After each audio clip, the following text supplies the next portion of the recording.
ఏడుకొండలవాడ వెంకటరమణ గోవింద గోవింద ఆపదమక్కలవాడ అనాథ రక్షక గోవింద గోవింద. వచ్చేసామండి తిరుపతి. మాతో పాటు మీరు కూడా వచ్చేస్తారా? చూద్దామా తిరుపతి అందాలు. వెంకన్న స్వామి దర్శనం చేసుకున్న తర్వాత మేము ఎలా ఫీల్ అయ్యాము ఏంటి అన్నది ఈరోజు ఈ వీడియోలో మీతో షేర్ చేసుకోవాలనుకుంటున్నానండి.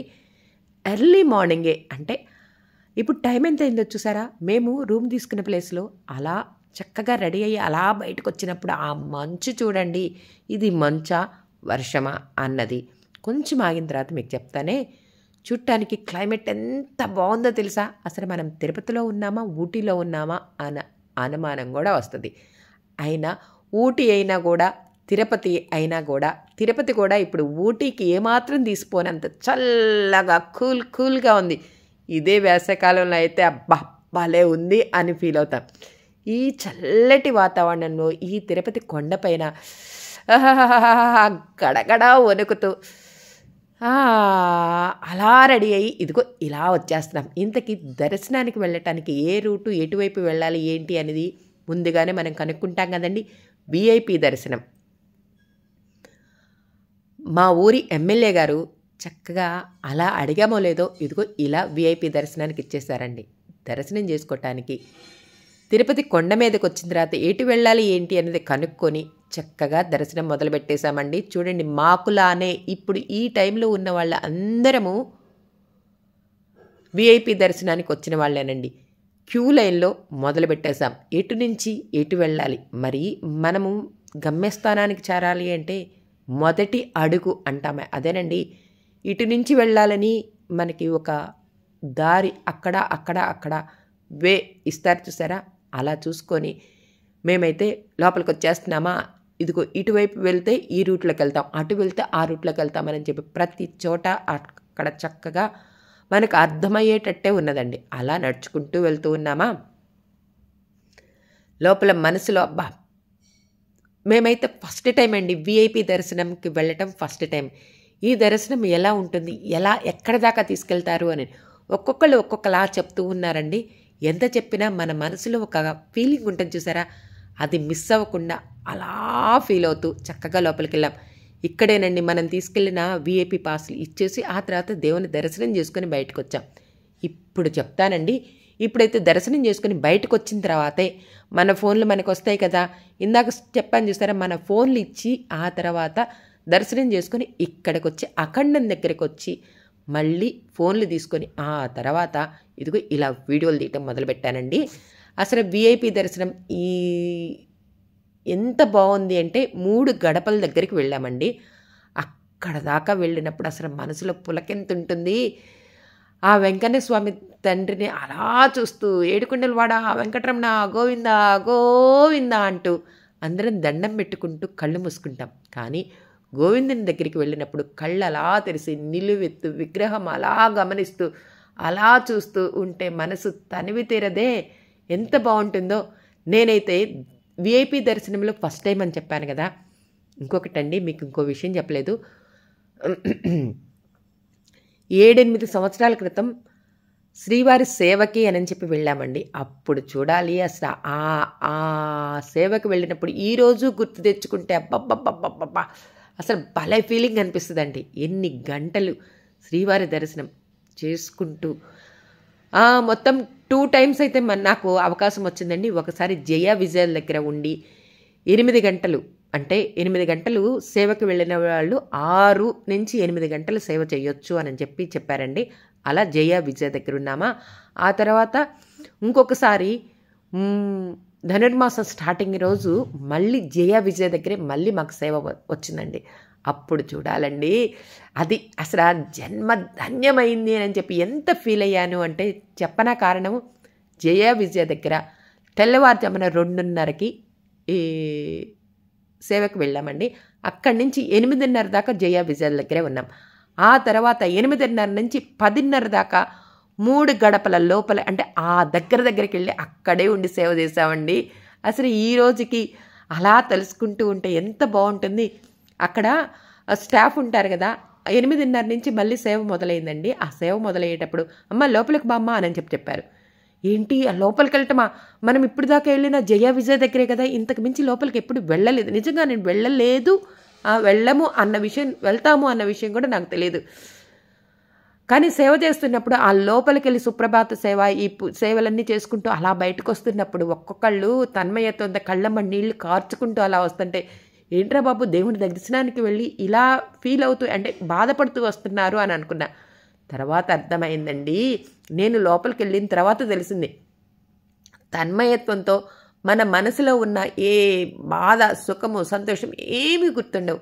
ఆ స్వామివారిని అలా చూస్తూ ఉంటే, చూసారా, నేను ఇలా మీకు చెప్తూ ఉంటేనే నాకు ఎంత ఆనందంగా అనిపిస్తుంది. 8 సంవత్సరాల క్రితం ఫీల్ అయింది, అదే నేను సేవకు వెళ్ళింది, ఈ రోజుకి స్వామివారి దర్శనం వెళ్ళిన ప్రతిసారి గుర్తు తెచ్చుకుంటానా, అసలు విడిగా ఇంకొకరికి చెప్తున్నప్పుడు కూడా అంతే ఇదిగా ఫీల్ అవుతూ ఉంటానండి.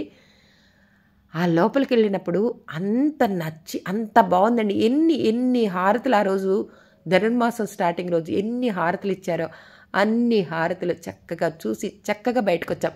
లక్కంటే నాదేనండి అసలు అని అనిపించింది. అప్పుడు చాలామంది మీ సేవకు వెళ్ళామని, అందుట్లో ఒక ఫ్రెండ్ వచ్చేసి ఇప్పుడే వాష్రూమ్కి వెళ్ళి వస్తానని చెప్పి అలా వెళ్ళినమ్మాయి నన్ను కూడా రా అని చెప్పి పిలిస్తే వెళ్ళామా వద్దా అని ఊగిసలాడుతూ వెళ్లకుండా ఉండటం వల్లే అంత మంచి దర్శనం నాకు లభించింది అని ఫీల్ అయ్యాను.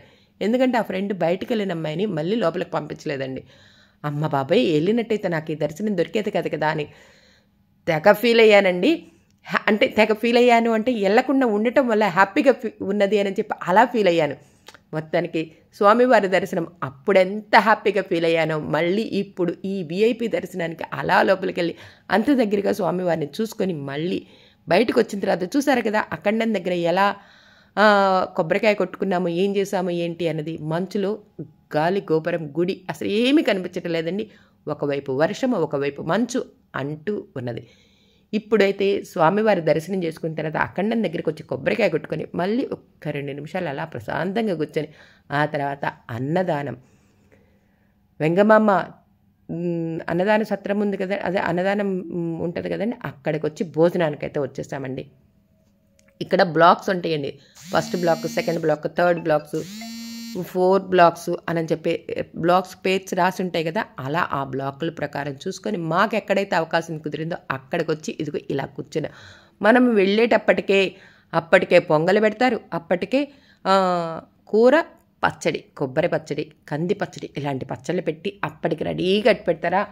మనం వెళ్ళిన తర్వాత ఎంతమందికో తెలుసు కదా, భోజనం వడ్డించేటప్పుడు మనం వెళ్ళేటప్పటికి చక్కగా నీట్గా అరిటాకు వేసి ఆ తర్వాత ఈ పొంగలి, ఆ పచ్చడి, ఆ కూర వేసి వడ్డించి రెడీగా పెడతారు. మనం వెళ్ళి కూర్చున్న తర్వాతే అప్పుడు వరసన అలా భోజనం పెట్టుకుంటూ వస్తారే. ఇక్కడ వచ్చి అంతా బాగుంటుంది కానీ అరక్షణం అంటే అన్నం అలా పెట్టారో లేదో అలా సాంబార్ వస్తాయి, అలా రసం వస్తాయి, అలా మజ్జిగ వచ్చేస్తాయండి. అదొక్కటే అర్రే. కొంతమంది ఫాస్ట్గా తినేవాళ్ళు ఉంటారు, కొంతమంది కొంచెం నిదానంగా తినేవాళ్ళు ఉంటారు. కానీ ఏది ఏమైనా సరే విస్తరాకులో ఒక్క మెతుకు కూడా వదలకుండా చక్కగా సుష్టిగా హాయిగా భోంచేసి వచ్చామండి. ఎన్నో సంవత్సరాలు అంటే సంవత్సరానికి 3-4 సార్లు, ఒక్కొక్కసారి 2 సార్లు, ఒక్కోసారి 3 సార్లు, ఒక్కోసారి 4 సార్లు, ఈ సంవత్సరం అయితే 4 సార్లు వెళ్ళటం చేశామండి. తృప్తిగా హాయిగా అలా భోంచేసి వచ్చేసామండి. చాలా హ్యాపీగా ఉందండి. భోజనం అయితే చాలా చాలా చాలా బాగుంది. భోజనమైనా ప్రసాదం కూడా చాలా బాగుందండి. కట్టు పొంగలు పెట్టారు, ఎంత అద్భుతంగా ఉంది. నేతిలో అలా అలా అలా అంటే ఫోను మనం లోపలికి తీసుకెళ్ళటానికి లేదు కదండి, తీసుకొని వెళ్తే ఒక్కొక్కళ్ళు ఊరుకుంటారా. నేను ఫోటోగ్రాఫర్ని, నువ్వు ఫోటోగ్రాఫర్, ఇంకొకళ్ళు అందరూ ఫోటోగ్రాఫర్స్ అవుతారు. అందుకని ఫోన్ తీసుకెళ్లకుండా ఉండటమే మంచిదండి. అలా వెళ్ళి అలా స్వామివారి దర్శనం చేసుకుని తన్మయత్వంతో ఆ ఫీల్తో బయటకు వచ్చి మనం నలుగురికి చెప్పేటట్టు ఉండాలి. కానీ మన హిందూ సాంప్రదాయంలో మనకి గొప్పతనం ఏంటి అంటే ఒక్కొక్క గుడికి వెళ్తే ఒక్కొక్కలా మనసుకి అత్తుకుపోయేటట్టుగా అలా దర్శనాలు జరుగుతుంటే భలే హ్యాపీగా ఉంటుంది కదా. ఒకవైపు కూర్చొని భోంచేయచ్చు, ఇంకోవైపు ఇదిగో ఇలా బఫే కూడా ఉంటుందండి. బఫేలో వడ్డిస్తూ మనం వెళ్ళి వడ్డించుకొని తినొచ్చు. ఇక్కడ ఉన్న వాళ్ళ ఆ ఆరెంజ్ కలర్ శారీస్ కట్టారు చూసారా, వాళ్ళంతా సేవకు వచ్చిన వాళ్ళండి. వాళ్ళకలానే నేను 8 సంవత్సరాల క్రితం వచ్చి 2 సార్లు జయ విజయ దగ్గర సేవ చేశాను. అలానే ఆ రెండోసారి ధనుర్మాసం మొదటి రోజు అని చెప్పి లోపలికి వెళ్ళల్లా ఉన్నానే 2-3 గంటలు ఎంత ఫీల్ అనిపించిందో. ఆ తర్వాత ఒకసారి ఇదిగో ఇక్కడ అన్నదానం దగ్గర కూడా సేవ చేసుకున్నాం. ఆ తర్వాత పూలంకి సేవ, అలా అసలు ఏ సేవకి ఆ సేవ అలా గూస్ బంప్స్ వస్తాయండి. మనం చెప్తూ ఉంటే ఇప్పటికీ నాకు కూడా ఒక్కొక్కసారి ఆ వెంకటేశ్వర స్వామి దగ్గర అగరత్తుల వాసన వస్తుంది చూస్తారా, అది కూడా అప్పుడప్పుడు మనసుకి అనిపిస్తుంది, అరే భలే ఉందే ఈ ఫీలింగు అని చెప్పి అప్పుడప్పుడు ఫీల్ అవుతూనే ఉంటానండి. నెలలో 1-2 సార్లు మాత్రమే అలా ఫీల్ అవుతూనే ఉంటానండి. చూసారా, భోజనానికి ముందుగానే ఇస్తరాకు వేసి ఆ తర్వాత కూరలు పెట్టడం, ఆ తర్వాత అన్నం పెట్టడం. మనందరికీ ఎంతోమంది ఈ వెంకన్న స్వామి దర్శనానికి వెళ్ళినప్పుడు ఈ అన్నదానం దగ్గరికి వెళ్ళి మనం తినకుండా వచ్చిన వాళ్ళం ఎవరన్నా ఉన్నారా, అందరం తిని చక్కగా వస్తాం కదా, రూపాయి ఖర్చు లేకుండా. అదే ట్రైన్ ఎక్కామా దిగామా దానికే ఖర్చు పెట్టడం అండి. రూమ్ దొరికిందా అంతవరకు, మిగతా అంత ఫ్రీ ఫ్రీ ఫ్రీ. చక్కగా క్యూ లైన్లో వెళ్ళినప్పుడు కూడా మనకి అన్నం అదే కట్టు పొంగలు పెట్టారు, పాలు ఇచ్చారు. అది ఇందాక చెప్పటం మర్చిపోయానండి, ఇప్పుడు గుర్తొచ్చింది. చూసారా, బయటకు వచ్చిన తర్వాత మా మేనగోడలు చెప్పింది, అత్త నాకు క్యాలెండర్ తీసుకురారా అని చెప్పి. మా మేనగోడల కోసం ఒక క్యాలెండర్ తీసుకొని ఆ తర్వాత వస్తున్నాం. ఇందాక చెప్పాను కదా, వర్షమా చల ఏంటి అన్నది, అదే మంచా అన్నది. వర్షము ఉంది, చలి ఉంది, మంచు ఉంది. ఆ మంచులోనే ఆ వర్షంలోనే మళ్ళీ మా రూమ్కి అయితే వస్తున్నామండి. ఎలా ఉంది మా వెంకన్న స్వామి దర్శనం అన్నది మిమ్మల్ని అడగటం లేదండి, నా మనసుకి నన్ను నేను ప్రశ్నించుకుంటున్నాను. ఆ ప్రశ్నకి నాకు ఒక ఆనందం అయితే, ఒక ఆన్సర్ అయితే దొరికింది. చాలా చాలా హ్యాపీగా ఉందండి. మళ్ళీ ఇదే ఇంత మంచి దర్శనం మళ్ళీ మళ్ళీ జరగాలి, కుటుంబ సమేతంగా మళ్ళీ వెళ్ళాలి అని చెప్పి మనసులో కోరుకుంటూ ఆ వెంకన్న స్వామి దర్శనంకి మళ్ళీ నేను వచ్చేటట్టుగా, ఫ్యామిలీతో వచ్చేటట్టుగా అని కోరుకుంటూ ఆ స్వామివారిని అడిగి మరీ ఇంటికి వచ్చేసామండి. ఎలా ఉంది ఇప్పుడు అడుగుతున్నానండి, చెప్పండి. నా వీడియో ఎలా ఉంది, నచ్చిందా? నచ్చితే లైక్ చేయండి, షేర్ చేయండి, సబ్స్క్రైబ్ చేసుకోవడం మర్చిపోవద్దే. నలుగురికి షేర్ చేయటం వల్ల ఈ వీడియో నలుగురికి తెలుస్తుంది. లైక్ చేయటం వల్ల ఇంకొక 10 మందికి తెలుస్తుంది. సబ్స్క్రైబ్ చేసుకోవటం వల్ల నేను అప్లోడ్ చేస్తున్న ప్రతి వీడియో మీకు షేర్ అవుతుందండి, మళ్ళీ కొత్త వీడియోతో.